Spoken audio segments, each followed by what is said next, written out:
Good morning, everybody, and welcome to Living Astrology with Janet Hickox.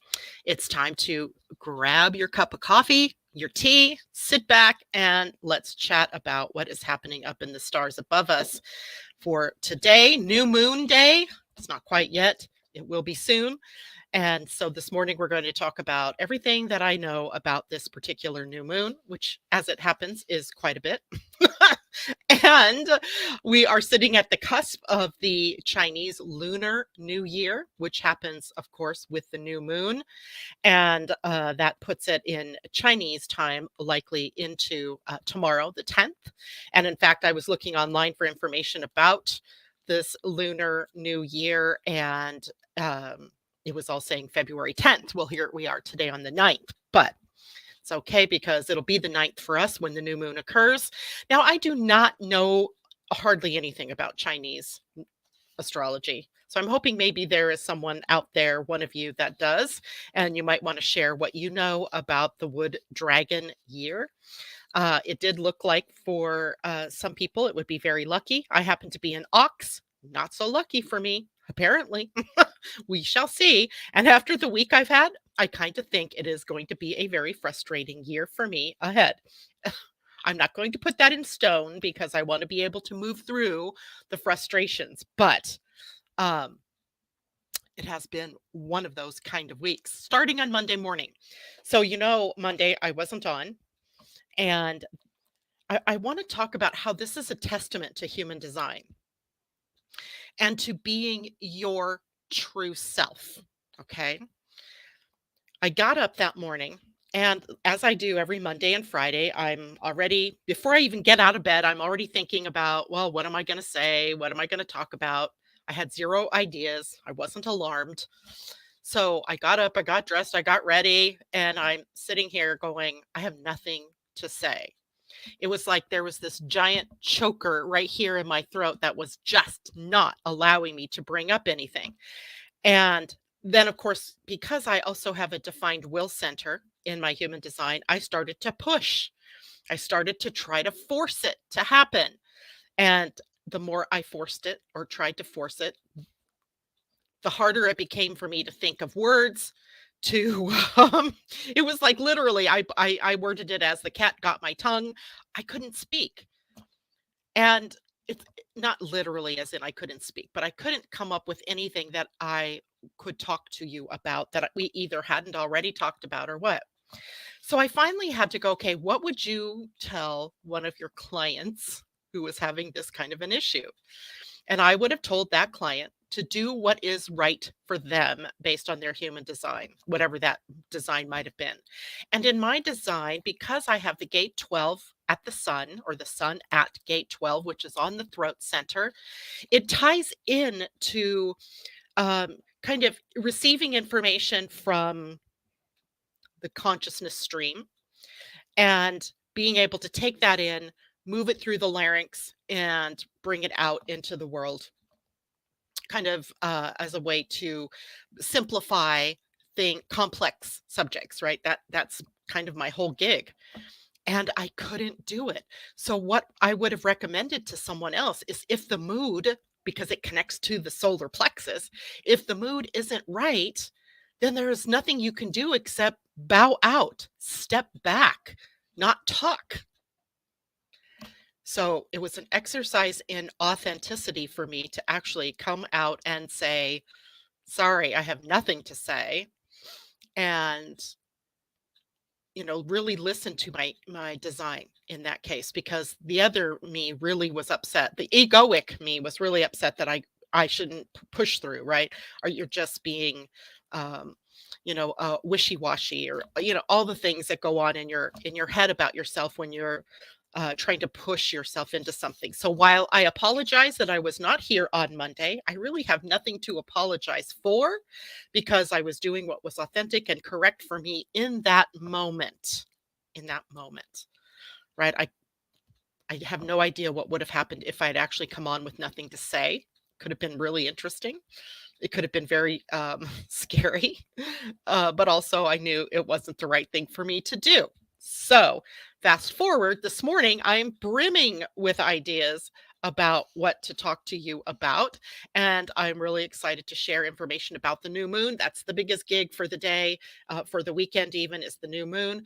But we also have a square from Mercury to Jupiter tomorrow. And then, of course, on Monday, Mars moving out of Capricorn and into 0 degrees of Aquarius, meeting up with Pluto. And I want to look at that through astrology and human design. So this morning, it might be a good idea to have both of your charts handy to be able to uh, follow along with what I am talking about. So let's say good morning real quickly before I go on here. Debbie Tibbetts Tumiel, always first on Friday. I love it. Good to see you. And Tom, good morning to you. He says, Happy Lunar New Year, free Tibet. All right, let's do it. Erica Dorsey, oh my gosh, it's so good to see you. I took a break from astrology. Happy to be back. I am so happy to have you back as well. I've been thinking about you. In fact, Tuesday or Wednesday, I was flipping through a lot of the charts and things that I have that, I need to either file or put somewhere. And I came across one for you. So, how funny that you are with us this morning. Terry Strauss is a dragon. It's your year, Terry. I told you it was going to be a good year for you. Christine Buckingham, good morning. Teddy, good morning. Christine says, no apologies needed. Thank you very much. I appreciate that. TJ says, break it open. Londa, oh my gosh, nice to see you. Nice to have you joining us this morning. And Terry says, oh, I looked it up. I'm a wood dragon. Never knew that. Yep. Listen to your inner self. Nice day off. It wasn't a day off, Terry. It was a day off from coming on here in the morning.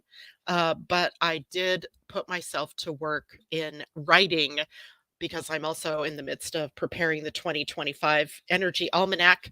So I was doing some of that work and I'm into August now of 2025. So just about 4 more months to write and then I'm done with that project. Maybe that'll free up some brain space.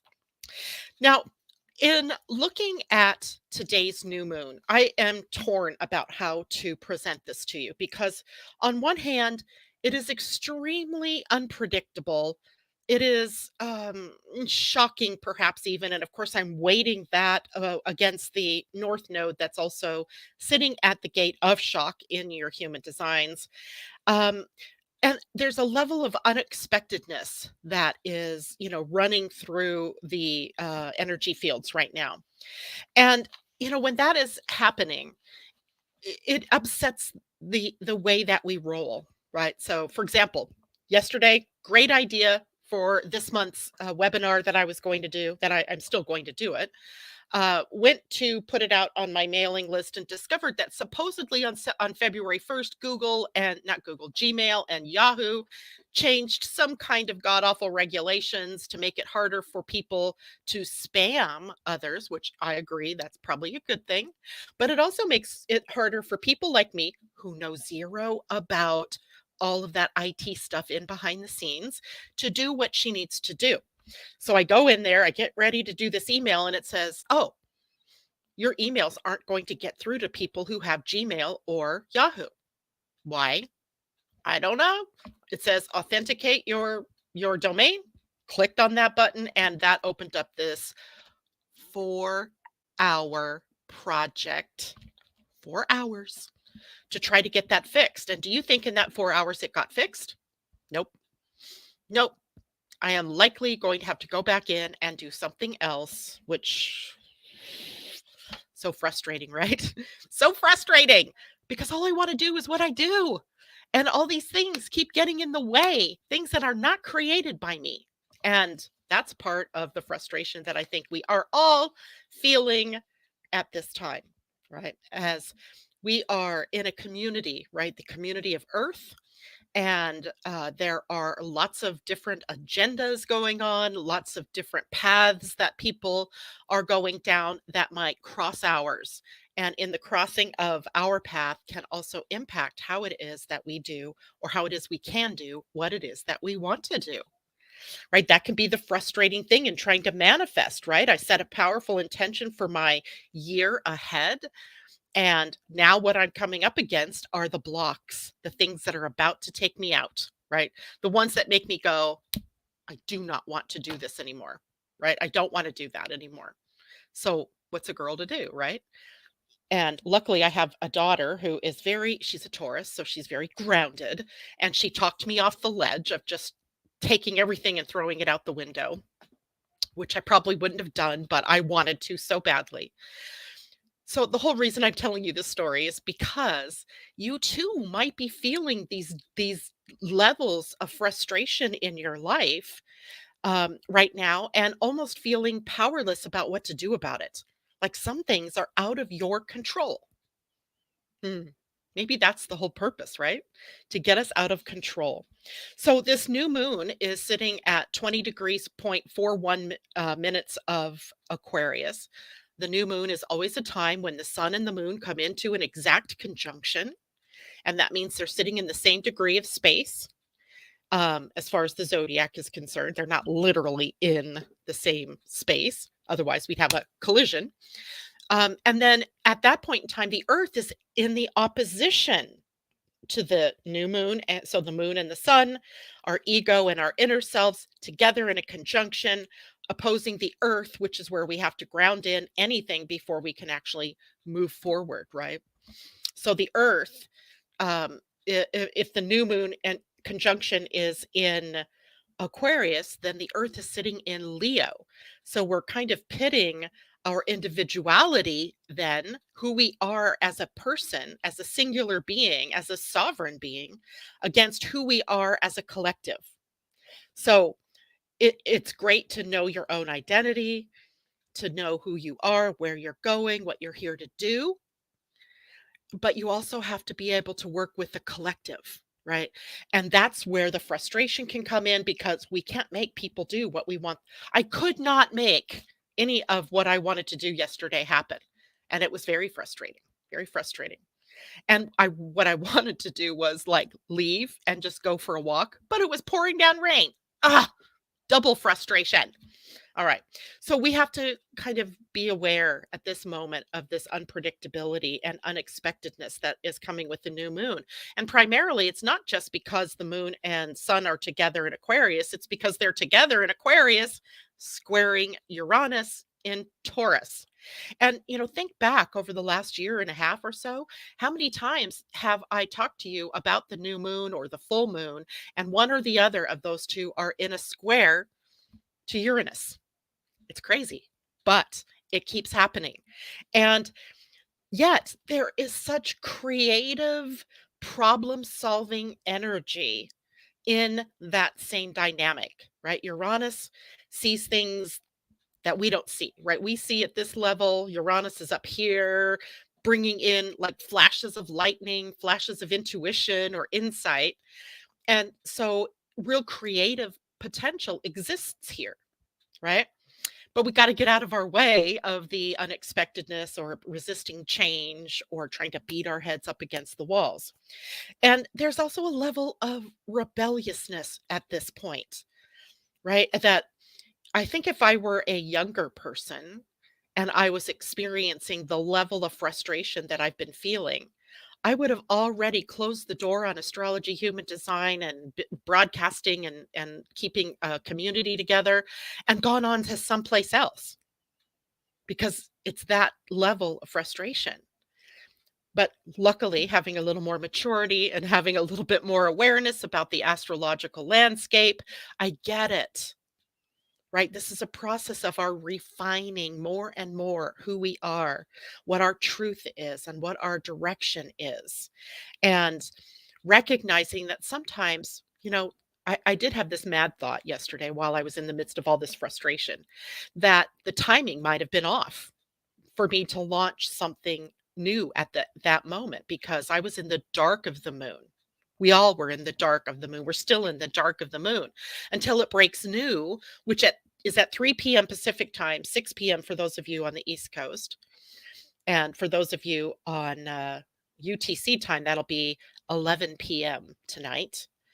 Further east than UTC, of course, it'll be on the 10th, right? So that's how we get maybe the Lunar New Year coming on the day after today. It's tomorrow. um, so this idea of being a rebel, of being out of sorts with the way things are going can really cause us to look at those blocks or those restrictions or those stumbling blocks, those limiting things, as what I almost did, a call to move in a new direction. Instead, I realized later it might be just put it on hold, put it up on the shelf, right? Until the new moon. So I'm totally resigned at this moment that I won't find a solution for that problem until after 3 p.m. my time this afternoon. In the meantime, I can find another thing I can do. That's what we have to be aware of. Like I had mass headache yesterday from all of the stress that I caused myself with this problem. And it's not worth that, right? It really isn't. And so all of us at this point, we are being asked to embrace what's new, embrace what's happening in the now, whether it's frustrating or exciting. It doesn't matter which, right? Either end of the spectrum. But stay grounded. Be still here on the earth and, don't just be irrational or reactive or impatient, because that can actually, create more problems as we go on through this new moon window. So we want to be flexible, we want to be grounded, but we don't want to be stuck. There's that potential either. So we're having to find our way through both. And a word keeps coming up in my mind about this, and the word is resilience. It was one of the words that I toyed with for my word this year. I don't know if you guys do this. I do a word of the year. And I don't think I shared this with you this year, what my word is, but my word this year is completion. And I don't mean completion as in ending, my business or anything like that. That wasn't my intention. But there were some things hanging out there that I'd started that were important to me in that moment that somehow I got distracted away from and went in a new direction. And I want to bring those all into completion because I feel like they're weights that I'm holding on to. So, being flexible and being grounded here might just mean to tap into a word like resilience that might be coming up for you and uh, ask the question, what does this mean for me?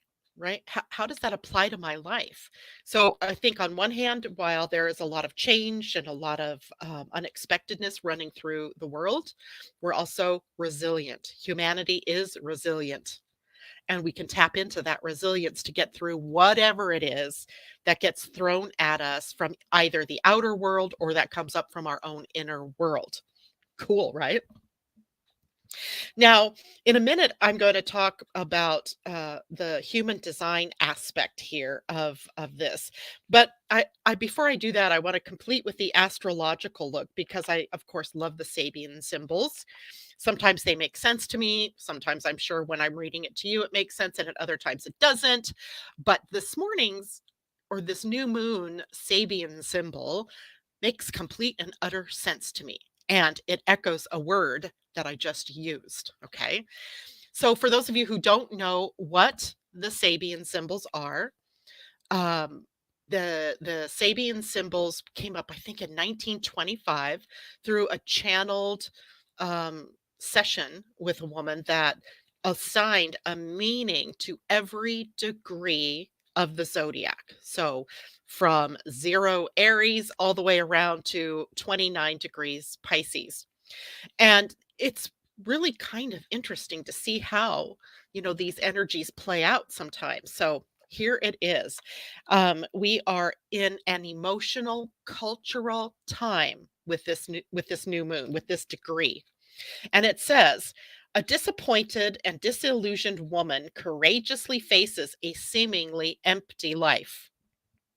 The keynote, the capacity to meet emotionally upsetting experiences in human relationships with strength of character and personal integrity.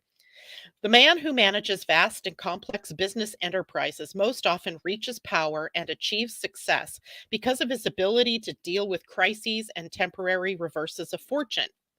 At the emotional level, we now see a woman, in quotes, confronted with sharp disappointment and forced to face the vanishing of cherished illusions, presumably in terms of a close relationship.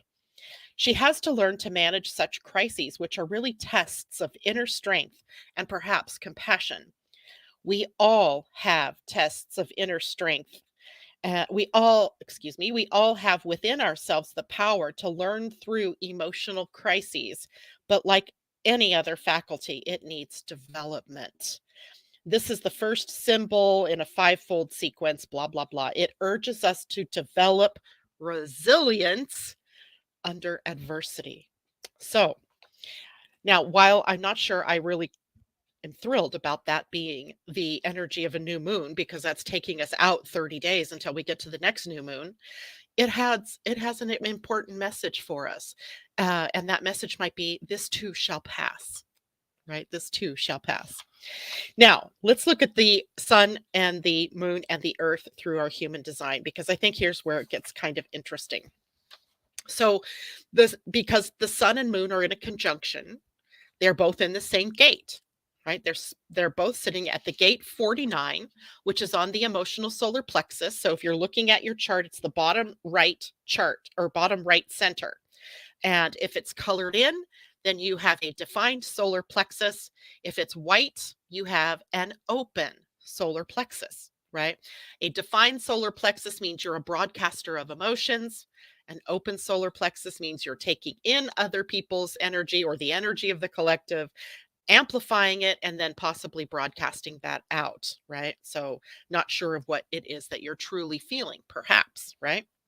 So, the new moon at gate 49 is called the gate of revolution. I can't make this stuff up, right? Just can't make this up. And it means it's a time of radical transformation and upheaval. That's pretty much what that gate does, right? It is a place in our chart of rebellion, of upsetting the status quo. So it's about breaking free from the old patterns, the old structures, the old beliefs that no longer serve us. And if you think about that, that might play out in any area of our lives, right? Any area of our lives. You might be able to dial that in a little closer to find out where the sun and the moon's conjunction, i.e., the new moon, is by house in your astrology chart. So essentially, where is Aquarius in your astrology chart? Like in my chart, it's in the 8th house of death and rebirth, transformation, right? That's huge. Um, that will tell you, like, what is this energy of rebellion, of contrariness, of transformation? What area of your life is it impacting? Okay. And if you need help with that, you can just put a note down in the chat and I'll see if I can figure that out for you. So, this is also about finding a new way of relating to ourselves and to others based on integrity, honesty, and authenticity. Huge right now. Huge. And the challenge in this gate with the sun and the moon is to balance our need for change, to be flexible, adaptable, and resilient, um, with the respect that we also need to hold for individuals and the collective values, right? So it's a tightrope, sort of, that this gate brings us to, right? So we got to watch this. The gift in this gate's position for this new moon is the potential for creating a more harmonious and peaceful world where everyone can express their true self safely, and where others can hold the space for them. That doesn't mean we all have to agree, and it doesn't mean that we all have to be the same. That is just not true. That's a fear that we all have, that if we hold space for everyone to express their true self, or that we are creating a more harmonious world, that somehow we lose our individuality in all of that. But that just doesn't happen, right? It's just a fear. Now, this is then also a time for us to look at, where's the earth in all of this? Because the earth is in the opposition point to the new moon. And the earth is in the gate 4. The gate 4 is on the ajna, and it is on the right side of the ajna, moving up toward the head center. It is moving from gate 4 to gate 63 through the channel of logic. And this Gate 4, where the Earth is has the potential for logical answers and solutions, right? It is part of the channel of logic, as I said, which, connects the head and the ajna together through the gate of doubt. And therein lies a part of the problem here, right? We might be doubting ourselves. So this gate gives us a natural curiosity and a desire to understand how things work, right? I always seem to want to know the why, right? I want to know, what all of this means. And the natural curiosity through gate 4 can also lead us to possibility thinking. And that is the correct use of the energy. What more is possible? What else could I do? What else could this mean? What else is available? What more could this bring for me? Um, there's also this gate 4, if you have this in your natal chart, in your natal human design, you might have an actual gift for helping explain complex things and breaking it down into simple to understand um, words, right? There's that.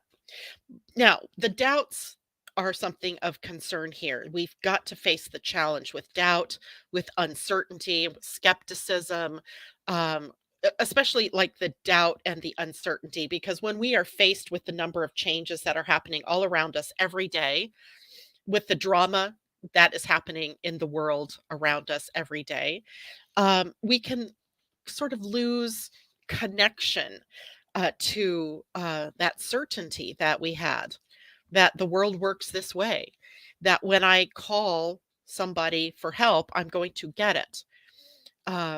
That if I put out certain things, people are going to buy them. If I do certain things for my body, then I'm going to be healthy, right? Those are all things that we take for granted almost even. And in a time of change, such as what we're in, or when there's this rebellious kind of upheaval energy, it's hard for us to hold on to that. We're grasping for even certainty. So the gate 4 here says, okay, look at it as what is possible, right? If there's this complete turnover in the way the government works, what might be possible? If there's this great turnover in how we get our energy, what might be possible? Rather than going into the doom and gloom of it all. So, we're going to also find that the earth requiring us to learn to trust our own logic and intuition, both. Not just logic, where it's this recognition of patterns and how they repeat and predicting what happens from that. There's also the intuition, the inner self that knows which direction to go, how to stay in the clear, right? Or what challenges are the right challenges for you to experience, that kind of thing. So the possibility is that we have a beautiful future ahead. We just have to move through the changes. The possibility is that beyond the limitations of this present moment that we're in, we can envision a whole new future. That's Aquarian energy right there, right? So, big moon, that's square to Uranus, making it crazy. But there is one aspect of the new moon that is also helping to sort of maybe moderate those influences somewhat. And that is Venus is in a trine aspect with Uranus. So Venus is in Capricorn right now. Not her favorite place to be, right? It's very much more business oriented. Um, there every time I think of Venus in Capricorn, this music video from years ago, I want to say it was either Robert Plant. It was the song Simply Irresistible. And in the video, there's these women and they're all dressed in these business suits playing guitars or musical instruments, right? And they're sort of dancing and swaying. That is what Venus is like in the sign of Capricorn, right? She's business, but she's got this creative energy that she's working with, right? The music, maybe video showing that in, their dancing or in their handling of musical instruments.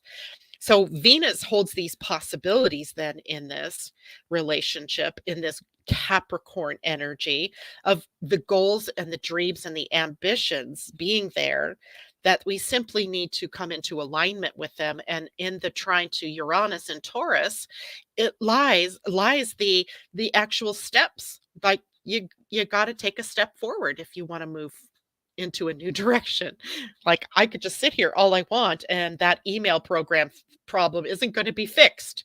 I have to do something, right? So the trine between Venus and Uranus maybe make things a little easier for us, as in maybe we get a stellar insight as to what it is that we need to do or how we need to do it or when to do something, right?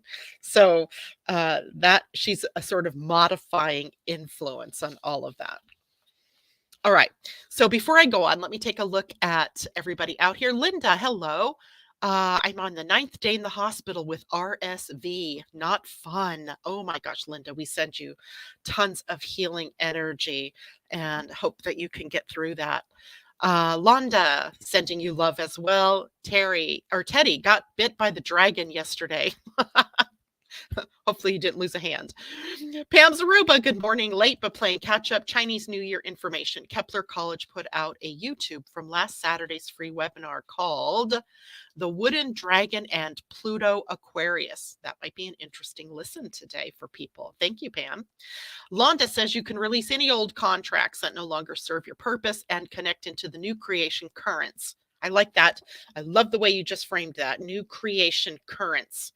As some of the old projects are obsolete on some levels, so revamping what is still sparking your projects and releasing any old, outdated ones. That's in April during WESAC. Is that April or May? I thought it was in May. J-Lo, 49.6 in my SQ, and Design Mercury, 49.5. So the fact that 49 sits in your SQ, which by the way takes us into the gene keys, right? The SQ is a time in your life, in your development from birth to 7, right? So it's really going to be a physical development that goes on. And that would be maybe the source of physical discomfort for you, J-Lo, when big change is upon you, or when you resist change, or maybe even when you change arbitrarily for no real good reason, maybe leaping into or out of things one after another. So take a look at those first 7 years of your life and what was going on in your family, because of course, from birth to 7, you really have very little of your own power to make decisions or make choices. So a lot of choices are being made for you by your parents, your teachers, grandparents, maybe the culture you're in or the society that you live in. So take a look at that and see how that might have impacted your ability to move through change or to stay in a situation long enough to see if it is going to come to fruition or not. And then, of course, your Mercury there, your design Mercury there, might be something that you're here to talk about with others, how to change, how to use the power of revolution to move forward, right, out of stuckness. So there's that. Okay, I'm going to go back just a little bit. 1111, as I said that message, Christine says, I love it. Ba-bum. All right. Natasha, good morning to you. She says, I'm grateful for you and thank you for volunteering to be a voice for our energies that we may be in. I figure if I'm experiencing it, I can't be the only one experiencing it. And sometimes I experience things maybe a week or 2 weeks before the people that I work with are experiencing it. There's probably a really good reason for that, so that I can be a voice for sanity to someone, because I've already had to be sane moving through something myself, which is kind of crazy. But, a lot of healers, I hear this from a lot of people that work with others in a healing capacity. Or in doing sessions with people, counseling or coaching, or even therapeutic situations where they've experienced the same thing just recently to the person that they're working with, right? Almost like a test or a run through before you actually have to hit the right person that you need to help. It's kind of interesting. Okay, now tomorrow the planet Mercury is going to move into a square with Jupiter. So this is already kind of lining up. And right now we have Mercury in Aquarius and Jupiter's in Taurus, right? So those two signs, Aquarius and Taurus, form a square, a 90-degree relationship with one another that tends to be filled with tension, right? There's some kind of anxiety producing energy that's popping up in our field, right? The energy of Mercury is about our voice, about our minds, about our thinking processes, about how we speak or don't speak, such as the case may be. And then, of course, Jupiter is our path of evolutionary growth of our consciousness, right? How are we growing and expanding? And how are we seeing the bigger picture of things that are going on? So we have a rational, innovative mind with Mercury in Aquarius, and it's meeting up with an expansive yet materialistic nature of Jupiter in Taurus. So this is where the tension comes in, right? You're holding the space. So there are always possible side effects going on when we have that layer, that much of a square happening. One might be either overconfidence or arrogance in one's own ideas and opinions. Luckily, this doesn't happen at gate 17, which is a gate of opinions in human design. But it is something for us to watch out for. How much of what you're saying to people is your opinion versus facts, right? Or reality versus unreality here. It's kind of what this is. We might have difficulty communicating or compromising with others who have a different viewpoint than us. Luckily, this will happen on a Saturday. Most of us aren't working on Saturdays. So hopefully we can, keep this in a sort of moderate way of being expressed. There could be a tendency to excessive spending or indulging in pleasures that may not be sustainable, right? Or beneficial, going too far too fast, doing too much, spending too much, drinking too much, eating too much, anything that you could put too much after, right? We got to watch that. Anytime we have Jupiter involved in a square, we have that potential for overdoing it. Now, with Mercury in that mix, it's overthinking, right? Maybe overthinking or over rationalizing. Okay. So keep those in mind. But there's also a tendency to rebel against authority or tradition with really no clear purpose to it. Like, there's no reason why I'm rebelling against this system, but I'm going to do it anyway. I'm going to join this cause just because. So be careful about that. To make the best of that particular square, be open minded and be curious about others' perspectives and experiences, about what else is possible. Seek balance in your life, balance and moderation in your actions and your desires, right? Don't go too far, too fast. Use your creativity. Uranus here, Jupiter in Taurus can be very creative. And so can Mercury in Aquarius. There's a creativity that is almost original and feel maybe a little eccentric or a little out of the ordinary. So lean into that, right? Be creative in your originality. And you might also have opportunities that show up over the next few days that are both visionary, like way outside of the box, but also practical, right? These are connected through earth and air. Air is the idea field, and earth, of course, the practical action, the reality. Can I really get that done? Is it practical? Is it useful? Does it add to the beauty of the world, or does it take away from the beauty of the world? And above all, respect the wisdom and stability of the past while also embracing the change and innovation set in front of us for the future. Right? We don't want to throw everything of the past out. We want to build upon the best of the past and join it with what is possible for the future. All right. Any questions about that? Terry, hi. Supply and demand issues this last week. Why?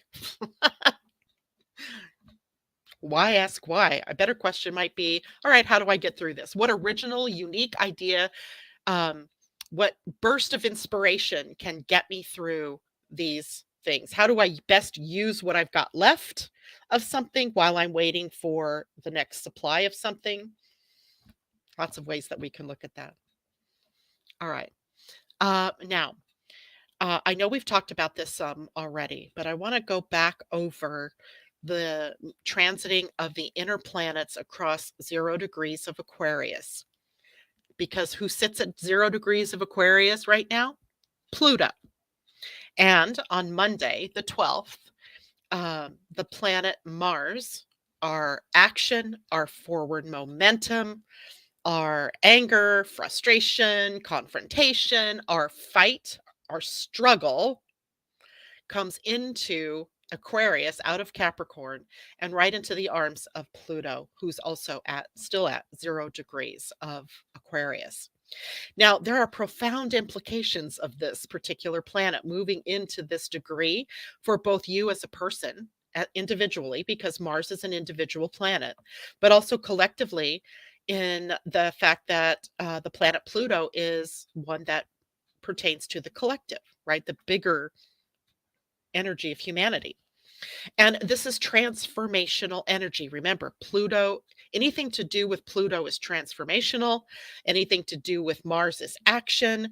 So the energetic dynamics here are taking us into a need to embrace innovation, to kind of rectify or look at social justice themes, humanitarianism, collective consciousness. What is our consciousness at this point in time? Are we willing to be dragged back into um, old authoritarian ways of being? Or are we mature enough now to take on the responsibility and move forward, right, into different ways of being and working together? The conjunction symbolizes, right, the coming together of these two energies, and it kind of in the background symbolizes a huge period of metamorphosis, right? I keep thinking of the butterfly or the dragonfly, how they break out of their chrysalis, right? Or they, need to break out, spread their wings, and then they can fly, right? There's this whole transformational energy. And since Mars is the energy of drive and ambition and assertion, right? How you push yourself out there. And it's coming into alignment with Pluto, the planet associated with power, regeneration, and sort of the deeper psychological processes that we're moving through. There's a potent blend of energies going on here then that catalyze change. And often Mars is the instigator, right? In big things in your life, Mars is the instigator. He's the, fork in the back that pushes you forward. So this energy can manifest in various ways, from sparking some kind of groundbreaking innovation to instigating social movements, backlash against something, or advancing equality and justice, right? Big words that come with this package of these two planets together. Now, their coming together, though, also holds the potential for conflict and upheaval, right? Alongside its transformative potential is this angry, rebellious, revolutionary, right? That is needing to be expressed, this revolutionary energy that needs to get out there. Now, Pluto, his job is to bring up the hidden aspects of a conflict, perhaps the hidden tensions, right? That no one's really looking at, the secret, exposing power struggles, exposing societal issues that demand resolution in some way. And it can lead to crises as we are challenging that status quo, or the status quo is being challenged. And that means the established norms and structures fall away. They're shown for the unsustainability within them. Okay. And it forces us as individuals or a society to confront our deepest fears about moving forward, about change. It forces us to confront our desires. What is it that we truly want? Sometimes I think that a lot of what happens in our governments isn't anything to do with the people. It has to do with power and who can get the most toys, who can make the most money, all of that. And that desire trumps, if you will, all of those ideals that we have for where we want to go, unless the people, which is the potential we hold now, unless the people rise up and say, no more, right? You're not dragging us backwards in time. You're not taking away our hard earned rights and equality, right? You're not taking those away from us anymore. So the vulnerabilities get exposed, right? The weak spots get exposed. So these are bigger themes, of course, but they're also going to be personal themes for you in your life. Might be in your business. It might be in your employment. It might be in your health. It might be in your finances. Could be in your family. Could be in your friends. Could be in your dreams or your vision. Could be any number of places. So you want to look to where is zero Aquarius in your chart, because that's where it's taking place. And when you look at the chart of the new moon, which I had here somewhere, I want to show you guys something. Nope, not with that pen, with this one. When you look at Aquarius right now, we have basically what constitutes a stellium of planets right there, right? Moon with the new moon. We have the moon, we have the sun, we have Mercury, we have Pluto. And on Monday, we'll add Mars to that while the moon will move out. So we're hold on to, and Venus not far behind, moving into Aquarian energy. So there's so much focus on this Aquarian energy.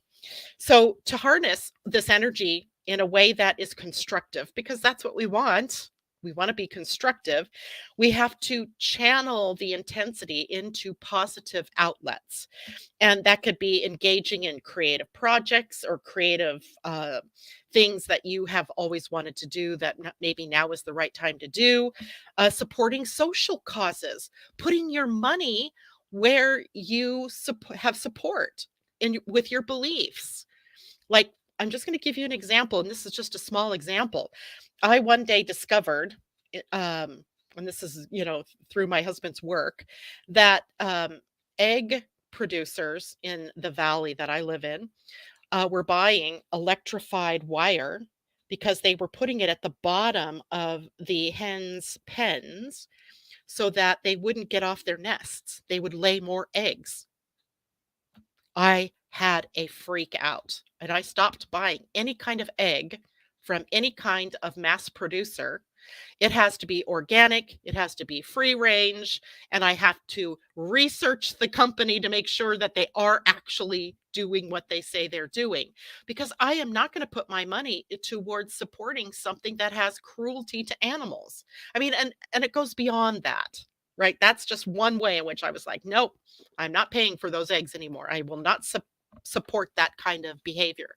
I won't. So I drew my line in the sand, and I then do what, my heart says to do.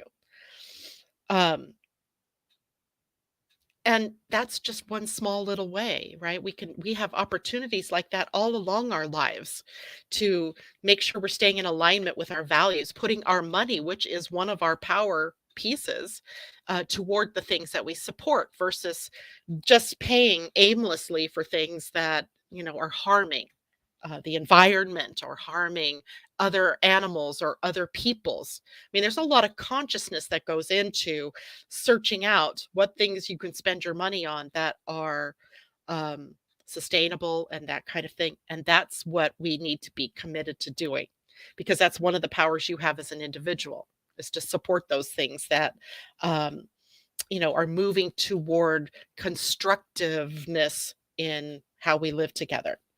So, individuals, as people, we can leverage this whole transformational potential with Mars and Pluto by making the meaningful changes that we want to make in our lives and in our communities. That's how you do that. right? You may be so upset by homelessness that maybe you start a food drive or clothing drive or a cleanup drive, something that would benefit homelessness. It doesn't matter what it is. It's that if you see a need and you are in resonance with it, Mars and Pluto coming together here offer up the energy for you to take that on and create the change that you want to have out there in the world. Now, it's crucial to be mindful of the impact that our actions have on others, particularly those who are marginalized or vulnerable. Um, so we have to maintain a level of compassion, integrity, responsibility during this period of time, right? Mars can sometimes get assertive to the point of, not really caring what damage is being done in his forward momentum. If you if you want a very graphic way of looking at that, think about when we clear cut a forest. There's no vision beforehand of what the impact will be on a hillside that's just denuded of all of its trees. All there is the consciousness of dollar signs and moving that tree into wood and taking it to market. So we have to have more compassion than that. We have to have more integrity than that.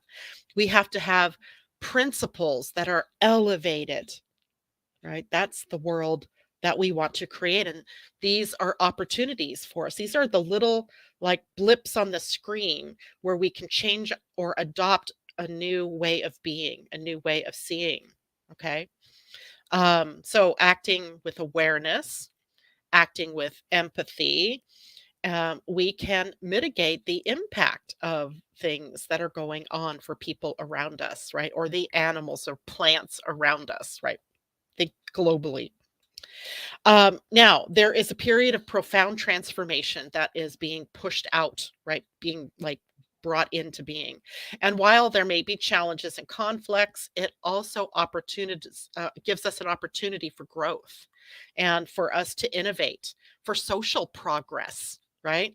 And if we harness the energy of these two planets wisely, even in our own lives, we can start to act with compassion and integrity, and we can navigate the transit with purpose and then make a contribution to the collective, the bigger transformation that is going on in the evolution of humanity.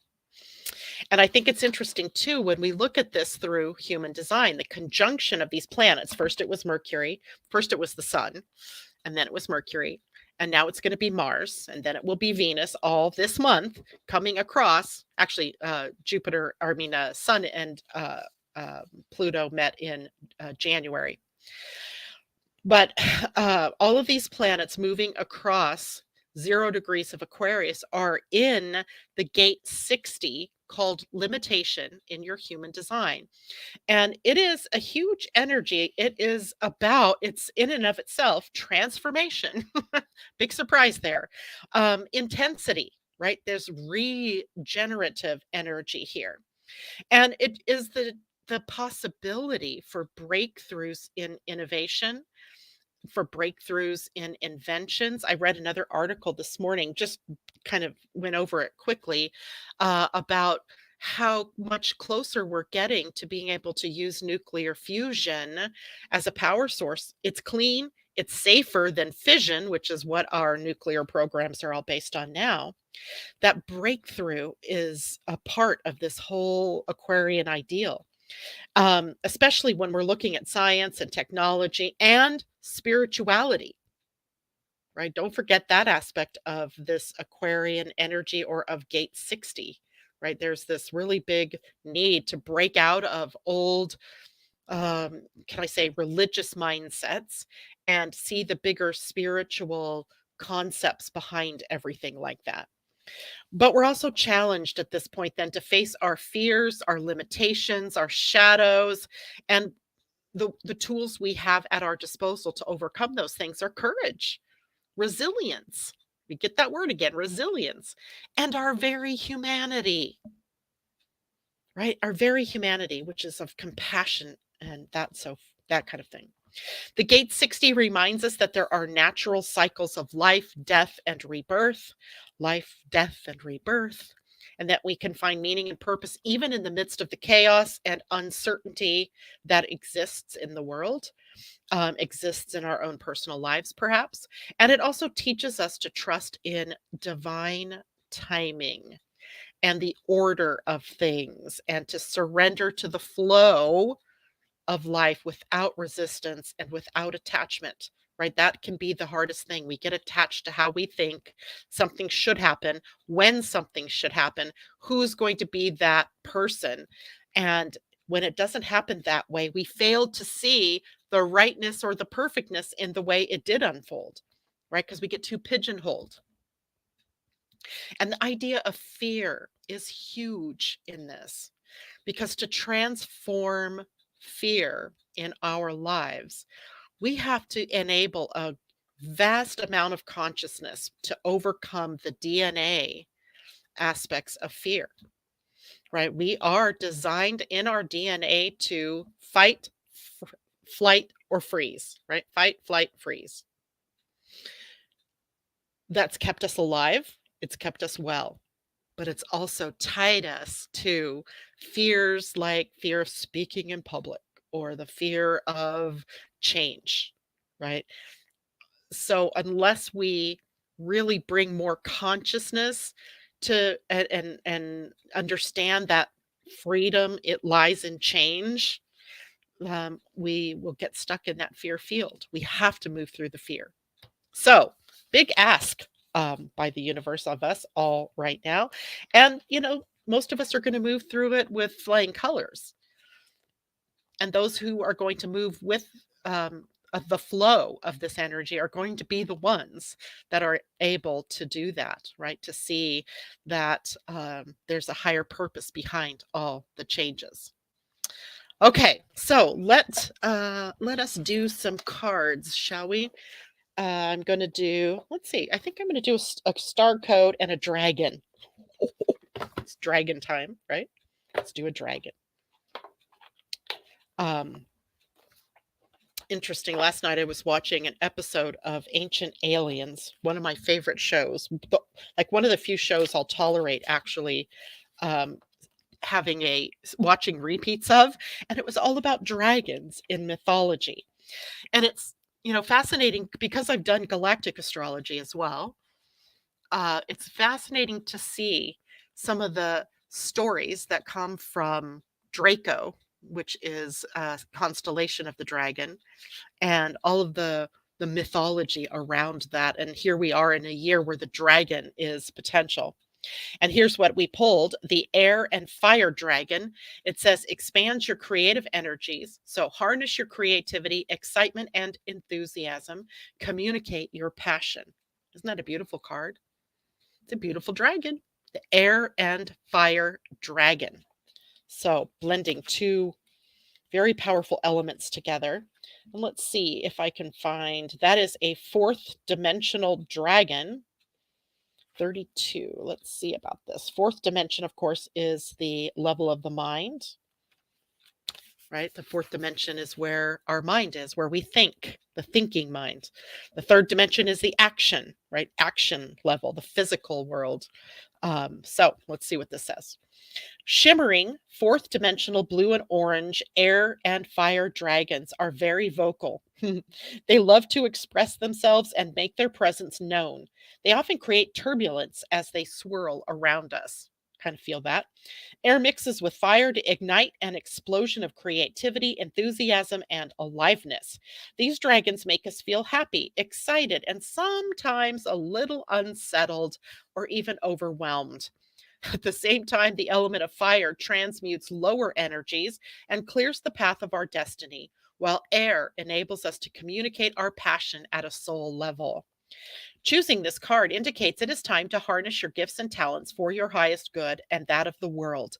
You have something You have something in your soul to bring forward. So your guidance is to decide what fires your enthusiasm, then trust your inner wisdom and talk about it. Take a chance and step onto your true path of happiness and creativity.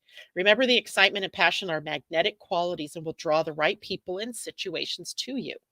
This card can also suggest that circumstances may present themselves to you in which you will be required to make a rapid decision using your intuition and discernment rather than logic. The air and fire dragon who has come to you is telling you to trust yourself. You have all you need to make the right choice. With your air and fire dragon beside you, success is ensured. Well, I like that dragon for a Friday. I love it. For a 0 degrees Aquarius, for a new moon in Aquarius. It's fantastic. All right. So let's see. A Star Code Astro Oracle. This is by Heather Rowan Robbins. I find this deck to be very, very useful. Enlightening, but in an astrological sort of way, which I like. Oh, look, that jumped out at me. And it's the 9th house of exploration, card 47, which is an 11, enlightenment, illumination, the 9th house of exploration, which is also very expansive. It's also very Jupiterian. And let's see what it says. All right.